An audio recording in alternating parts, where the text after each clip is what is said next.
Hey guys, today we're going to make a charm bracelet and charm necklace set. It's going to be called Slay the Dragon. You are going to need per set or per piece two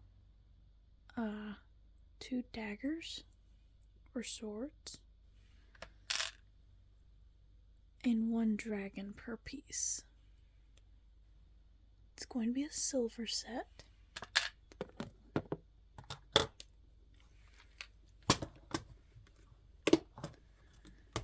Going to need a dagger. There's another dragon. There's another dagger. Okay. Alright, it's for the necklace or the bracelet. I put all of the materials I'm going to use, beads and charms, sometimes findings, in here or in one of these necklace sizers. And that's all we'll need for this. I have silver findings, and I have this tape measure. Alright, now we're going to get our beads. So you can use whatever beads you want that you have in stock. I have these really pretty glass beads. I'm going to take out those darker black ones and use about probably at the ends. So I'll take out a couple, but I would assume that total we will only need two, probably about, I don't know, I'm not too sure. Maybe I'm gonna get just whatever I can. We'll come back for more later. So just make sure you have plenty of that bead since we're not too sure. You don't want to run out and then regret using that bead and not be able to finish the pattern.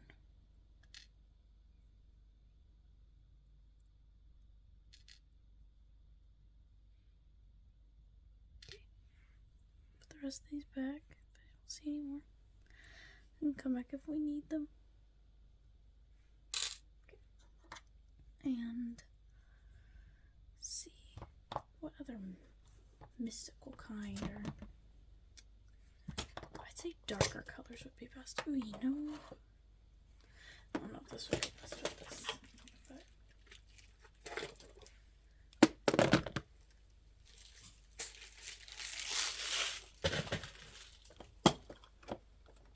okay, some more here. I'm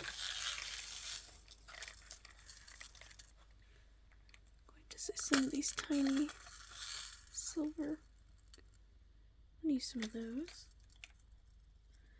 Without spilling. It's easier with you if you have like a spoon, a tiny spoon. This is what I use to get mine out. Ooh, those are nice. And this one.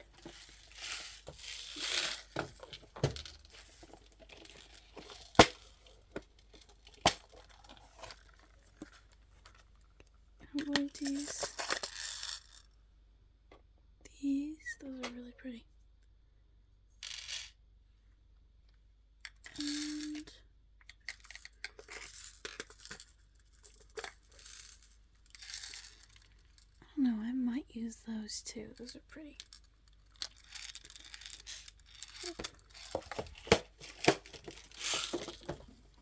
Let's take our findings.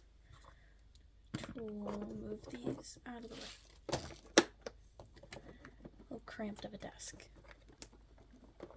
So this is what our arrangement of beads and charms look like. These are almost like a coppery plum color.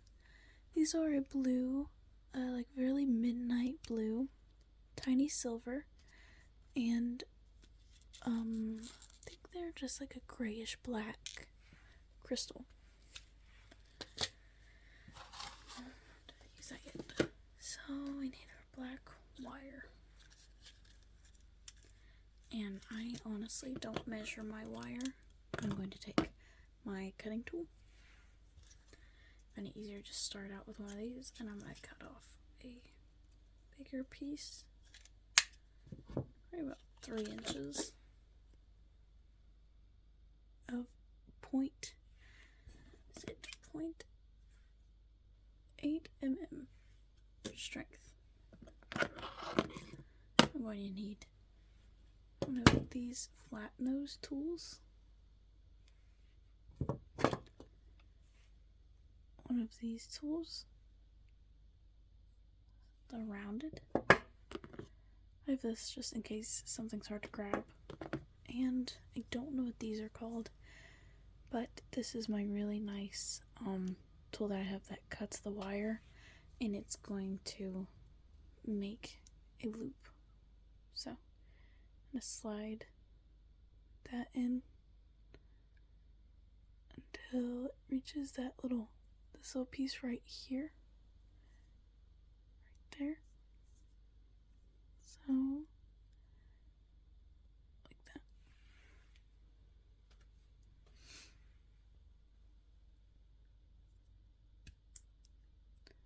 I'm going to straighten up the wire. This is for the necklace. I'm going to bend the wire a bit so it points straight down. Okay.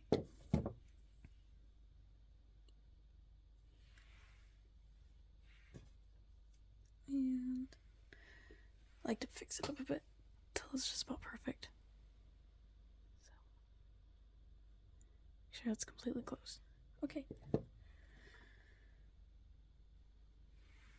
And before I start beading, I'm going to take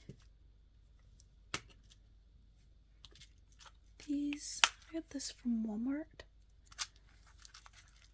and I tore off, well, wear and tear. I didn't tear it off. It has worn down, but they're little jump rings, and I'm going to use the tiniest one.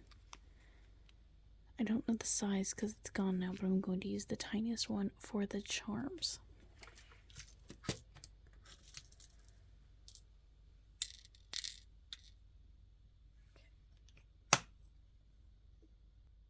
Okay, so I'm going to take the rounded one and one of my jump rings. I'm just going to, if it would focus, you might be able to see it. I'm going to open it like that. I'm going to put one on each charm, and you're just going to continue doing that until they all have one, every charm. Okay, I'm gonna have to get a new one, but I'll show you after. Okay, so I put the little findings on all of them. I put the dragons up here. I don't know if you can really see it, but I put it up there. I put the swords both on the same spot on the little loop that they already offer. Okay, and I decided I'm just going to make the necklace today, so that's what you're going to see. So I'm going to take my already looped wire. I'm going to come up with a kind of pattern. Lately I've been liking to do these like tiny little silver ones first, just because I kind of like how it accents the design of that piece. So I might do one of these dark glass ones next. It's a little harder to see. Okay.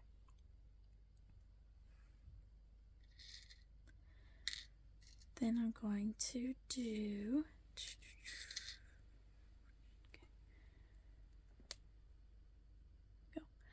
I'm going to do this tiny blue one. I think that one goes well.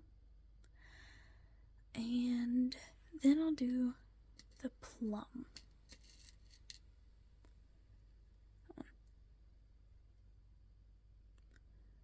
Maybe, there you go. That plum. Okay.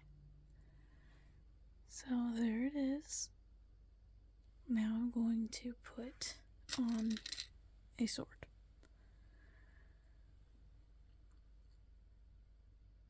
Like that. And now I'm going to repeat that pattern right there backwards. So I'm going to do, keep dropping them. Trying to get a similar color, kind of like off color. Okay, I'm gonna get my plum colored, my blue glass, my darker glass, and now my silver. And now this becomes about like an inch long wire with beads and the loopings. So I'm going to go ahead and grab it by that little loop. Try not to move the beads up because it's going to affect your loop. So I'll put it back through here. There should be this little hole right there. And I go up to the bead, push it against that. I don't cut it yet, but I do squeeze down a little bit. I go to the side. I'm going to try to pull as much as I can, so that way it's as tight as I can get it. Okay, and now I'm going to cut it. Make sure I don't cut the beads. There. Okay. It's a little bit tricky. It took me some time learning that one. I'm going to cut slow. Sometimes I've had glass beads break. And then before I take it off, I'm going to pull this wire downward. So that way it's straight wire now. And I'm going to take it off gently. Okay, because you want it as tight as it can so the charm's not moving around, the beads aren't moving around. You just have a complete little wire. Now I like to kind of make sure that the loop is completely closed off, because that circle would like to travel up here. So if you have small beads that you're dealing with, it will do that, and it's really annoying. Okay. Then I also like to make sure that it's completely straight, so I'll try to bend it and then make these level with each other. So it's about, there we go, about level. And yeah, now I'm going to repeat this one more time. Okay, so I'm going to cut my wire. I made it about 3 inches of wire when I cut it, to cut the whole piece, because I wanted enough space to be able to loop it, beat it, put the charm on, loop it again. So you should have about like an inch or so left. It probably won't work if it's less than this. Honestly, this thing's like pretty stubborn when it comes to that. Like, you've got to make sure that it reaches to that point, or else it won't loop. And you can try to do it with one of these, but this like causes a bunch of calluses on your hands. I just bought this at Hobby Lobby for $24.99, and it has been the best addition to my tool collection for these kinds of bracelets ever. I have been able to expand my horizons so much with this one tool that I highly recommend getting one of these. It is worth the cost. So just putting that out there for anybody who does wire jewelry a lot. So I'm going to cut that and straighten it. Okay. I try to straighten that up a bit too. You don't want to work with crooked wire. Okay. And then I'm going to make sure that this is, so I do mine. There's a little space right there. I use it to complete the circle if I can. I'm trying to watch the video while I do this, so here. I'll just watch, and if I don't get it, I don't get it. Okay. And then I push like that. I make sure that it is completely looped. And I also take my flat nose and I pinch it right on that to make sure that it doesn't like stick out and poke anybody. Okay, you're going to complete the same exact pattern that you just did with that one. So I'm going to do silver, This is why I kind of recommend you doing the finding or the jump ring on all the charms before, so you can work efficiently, because it just like gets to, like, you get to the beads, pause, put it down, some beads fall off, whatever. It's just easier to do it like this. Okay, so silver ball, dark diamond. Okay, nice. Okay, and then the dark plum, circle, and oh, wrong one, wrong order. Okay, this blue one. There we go, and then plum. Okay, and now I'm going to take my other sword. I'm going to put it through there, and then I'm going to repeat that pattern again backwards, same as you did before. I'm going to do the plum, the blue, black glass. There you go. There you go. And then the silver. Again. There you go. Okay, now you're going to grab the loop. Make sure you don't push the beads at all. This part's a little bit tricky. You gotta kind of practice it. You're going to put it right up against that last bead until it's, if I could show it. Oh, don't do that. Hold on. Hey, what did I say? Okay. Till it's right there. I keep snagging on that. Okay. You just watch while I do this and I'll show you. That is what you don't want to do. Hold on. Okay. Fortunately, that is a common occurrence when you do this. And I only lost the blue and the black glass bead. So it is unfortunately a little bit common, but whatever, we're back on track. It just took a second. So you're going to have about that close. Then you're going to just cut it and go slow. Okay. And then you're just going to straighten it up. Like that. And make sure that the loop on the end that you just did is completely closed. Your beads love to come off, believe me. They would love to get stuck in that little loop.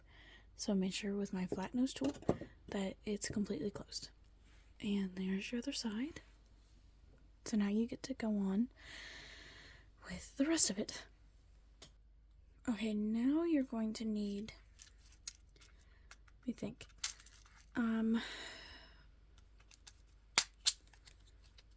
one size up jump ring and 2 tiny jump rings that you used for the charms already. Let me see if it's got the size of this one. It might be about 10 mm, 12 or 10 mm. Not the largest one, but the second largest one. Jump ring. One below it, whatever that may be. My sizes are completely off. Let me see if I have it on the gold one. Oh, where did I put that? Oh, there it is. It's right in front of my face. Okay, so 10 mm is the highest. So we did 8 mm. And we're going to do a 7 mm jump ring. You're going to do a lobster clasp. And you did 5 or 5 mm and probably like a 3. That's probably what these tiny ones are, about a 3 mm. So we're going to do that size. And I think that's it on that. Now you're going to take your tape measure. You are going to roll it out like that. I don't know how best I can do this. you're going to roll it out like that, best as you can. And you're going to take this, whatever size, maybe 3mm wire. Honestly, whatever size wire you want, whatever you desire. I also have like a little bit of bigger wire. I have that. I got this one from Hobby Lobby. I really like the tiny, delicate look to it. So I'm going to place the spool right there on a little bit above the 8 mark. And I'm also going to put something like this to hold down my tape measure because it likes to move a bit on me. So I'm going to just slowly unravel. Okay, I'm going to adjust and get that as close to that as I can. Okay, so you want 8mm. You want to take your cutting tool. I might have to get a little bit close, then you're going to cut as close as you can to the 8. Going to have 2 of these, so you're going to do that again. 8 inches of chain.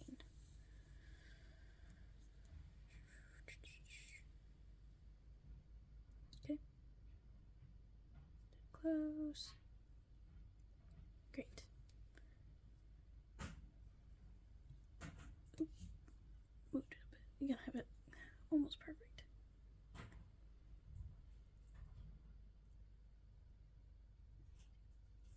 If I can't really see it, so I'm trying to grab it.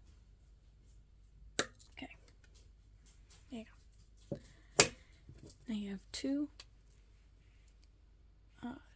wire. Put that up.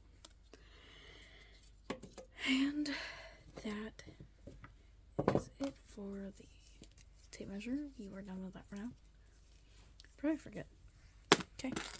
I'm going to take your charms back. Get your dragon charm. Whatever charm you're using. Now you are going to take these pliers, and I would recommend using either a flat nose or another round nose to grab. Sometimes I use my fingers, sometimes I use 2. It's up to you, whatever your preference is. So I'm going to take all my charms, position them. I'm going to take the, what was it? What did we say the size was? 5mm? 5mm, and you're going to open it. Okay. For some reason it won't focus. Praise the light's going, or the sun's going down, and that's my source of light. So you are going to face your charm forward, and you are going to loop it like that. Don't move it. Hold it. Okay. Now you're going to do the middle charm. It's going to be the dragon, and I'm going to have mine facing that way. I'll probably move around, but that's why I want to put them on. Now don't move. You're going to make sure that, oops, your next charm is facing the right direction. Without having moved that, you're going to do that. You're going to put it on the other end. Now you're going to close it. Hold that. Just going to close it. Keep going until it's completely closed. Like that. There you go. Okay. Now I'm going to take the 3mm. I'm going to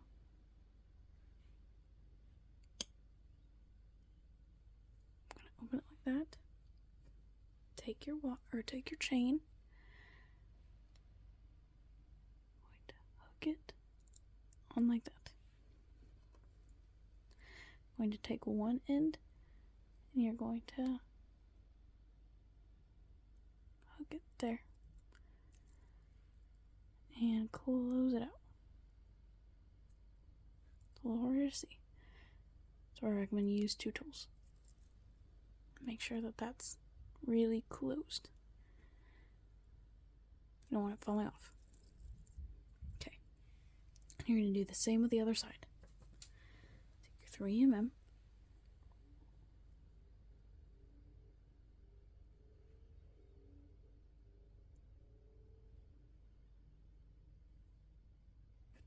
That one's stubborn. Okay. Open it. Get your chain.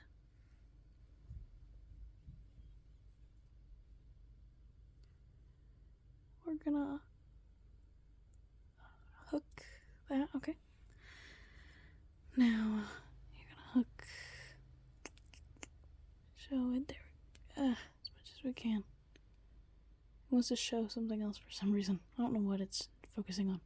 It's focusing on the beads. Okay, well you get it. You're gonna hook that. I think it's focusing over there for some reason. Okay. Sometimes I also like to close it like this. If it's open, I just close it like that. It'll click. Yeah, it'll click. That takes like all my hands. Okay, now you're going to take the necklace and you are going to turn it backwards. You are going to lay it down. Let's see what's backwards for me.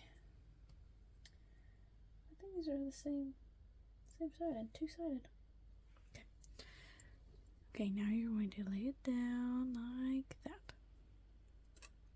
You are going to take the, what do we say this was, 8 mm?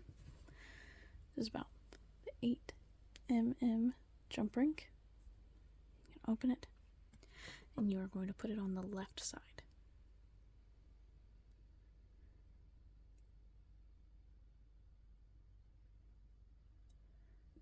It takes a couple tries.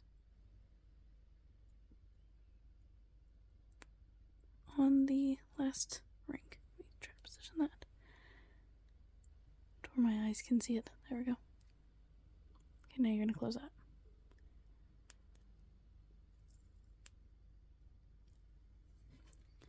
Okay, and now before you hook the 10 mm, I'm going to open it.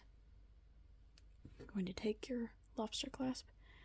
You're going to put that on first, and now you're going to put it on the right side. I don't know if everybody does this. I do this side because I am right-handed, and that might affect it. You're going to close it. Make sure it's closed. And there. That's your necklace. Okay, I have one of these displays, so I'm going to put it on here to show you what it looks like. Let me hook this. So that is how easy it is to make one. It takes me about 10 to 15 minutes. I get my supplies from various stores, whatever I find looks the best. That's just what I buy. So there it is. There's your new necklace. And you can list it, sell it, go to craft shows, do it online, anything you want. Find some local shops to hold it in. I've really been liking these lately. So that is your chain charm necklace. Let me show you up close. I like those colors. Those are cute. So this one's called, I'm going to call it Slay the Dragon, and it's going to go in my shop. I'll probably launch it before I do anything. I have to update my website. So I'm going to create a launch date, a new website for all of my jewelry. I've been making a lot of jewelry like this. Each and every one that I make is unique, so you're not going to find one with the same exact design or beading. So there's one of these that I will ever make. And then the next one will be like, it could have the same charms, but it's going to have different beads. It could be different charms and the same beads or something along the lines. It could put a little bit extra detailing, and I haven't figured out exactly how it'll go yet, but I've been working on that. Probably going to work on that after this.